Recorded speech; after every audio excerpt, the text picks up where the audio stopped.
Assalamualaikum warahmatullahi wabarakatuh. Pada pertemuan kali ini, saya dan rekan saya akan mempresentasikan materi konsep pengambilan keputusan berbasis sistem informasi. Baik, saya akan memulai terlebih dahulu. Konsep pengambilan keputusan. Pengambilan keputusan atau decision making merupakan proses pemecahan masalah dengan menentukan pilihan dari berbagai alternatif untuk menetapkan suatu tindakan di masa depan. Pengambilan keputusan ini merupakan sikap berhati-hati dalam bertindak untuk menentukan sebuah pilihan dari beberapa alternatif. Pengambilan keputusan ini memegang peran yang sangat penting karena keputusan yang diambil oleh manajer merupakan hasil pemikiran akhir yang harus dilaksanakan oleh bawahannya atau mereka yang bersangkutan dengan organisasi yang dia pimpin. Penting karena menyangkut semua aspek manajemen. Kesalahan dalam mengambil keputusan bisa merugikan organisasi, mulai dari kerugian citra perusahaan maupun kerugian secara finansial, tergantung dari besar kecilnya masalah dan gaya kepemimpinan yang dianut oleh manajer. Pengambilan keputusan ini tidak bisa dilakukan secara sembarangan. Yang pertama, informasi dan peran manajemen. Menurut Raymond M. Silot, informasi adalah sekumpulan data yang telah diolah menjadi sesuatu yang memiliki arti bagi penerima dan memiliki nilai yang dibutuhkan seperti kebutuhan untuk proses pengambilan keputusan saat ini maupun mendatang. Informasi dapat ditentukan dalam format dan bentuk apapun, baik media cetak maupun media online. Ada beragam jenis informasi yang bisa kita temui seperti informasi nyata, analisis subjektif, dan objektif. Ada beberapa fungsi informasi sebagai berikut. Yang pertama, menjadi sumber pengetahuan baru. Yang kedua, menghapus ketidakpastian. Yang ketiga, sebagai sumber berita.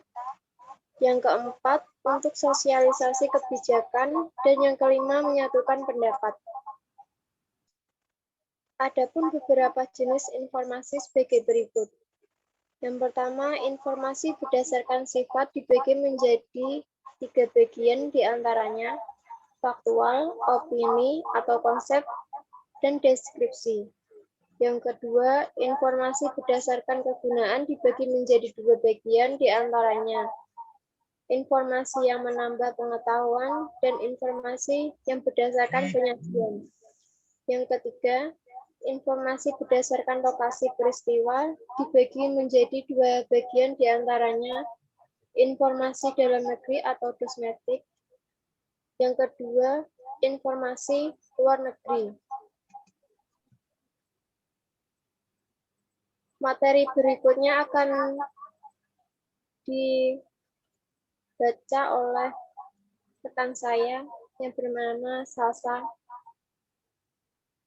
Silakan. B. Peran manajemen. Pengertian manajemen adalah untuk mencapai tujuan dari organisasi secara efektif dan efisien dengan memanfaatkan sumber daya yang dimiliki oleh organisasi. Adapun yang mengatur, merumuskan, dan melaksanakan berbagai tindakan manajemen disebut manajer. Fungsi dan tujuan manajemen. Fungsi memimpin atau leading, perencanaan, planning, pengorganisasian, organizing, pengawasan, controlling, pengalahan, directing.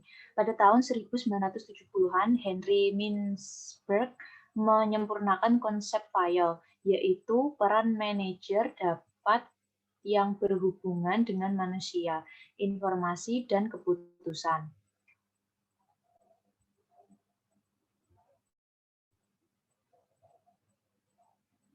Tujuan manajemen. Manajemen bertujuan untuk memastikan kita dapat bertindak agar tujuan organisasi dapat tercapai.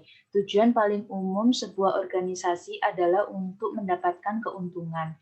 Maka dari itu, diperlukanlah sebuah sistem manajemen yang terorganisir agar sebuah organisasi dapat keuntungan dari usahanya. Berikut adalah 6 tujuan umum dari manajemen. Yang pertama, memaksimalkan resource yang ada. 2. Memastikan pertumbuhan dan perkembangan usaha. 3. Memastikan kualitas barang dan jasa yang dijual oleh organisasi atau perusahaan. 4. Memastikan ketersediaan barang dan jasa dan SDM demi berlangsungkan kegiatan usaha. Yang kelima, memastikan terciptanya lingkungan kerja yang sehat dan disiplin.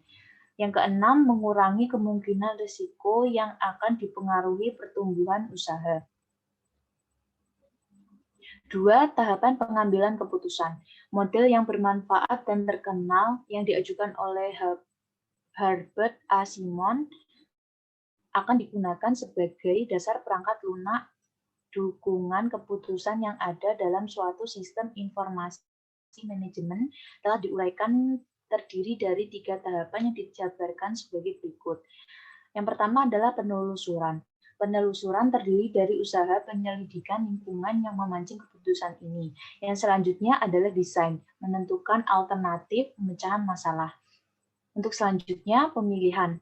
Mungkin pemilihan melibatkan seleksi suatu arah tindakan dan pelaksanaannya.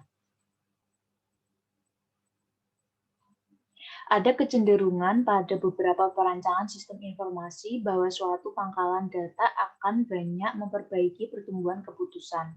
Pada hakikatnya terdapat 3 unsur penting dalam pembuatan keputusan, yakni 1. Data, 2. Model keputusan atau prosedur keputusan, 3. Pembuat keputusan. Perangkat lunak pendukung keputusan tidaklah semudah perangkat lunak pengolahan transaksi atau manajemen data. Meskipun demikian, terdapat suatu peningkatan penggunaan perangkat lunak dukungan keputusan sebagai pelaksana sistem informasi manajemen dan organisasi. 3. Mekanisme pengambilan keputusan dalam organisasi. 1. Menetapkan sasaran. 2.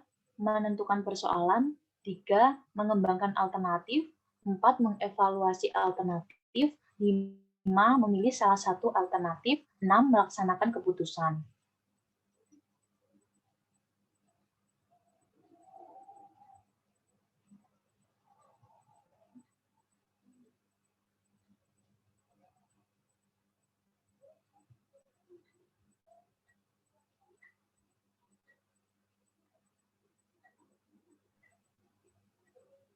Baik, terima kasih atas presentasi kita.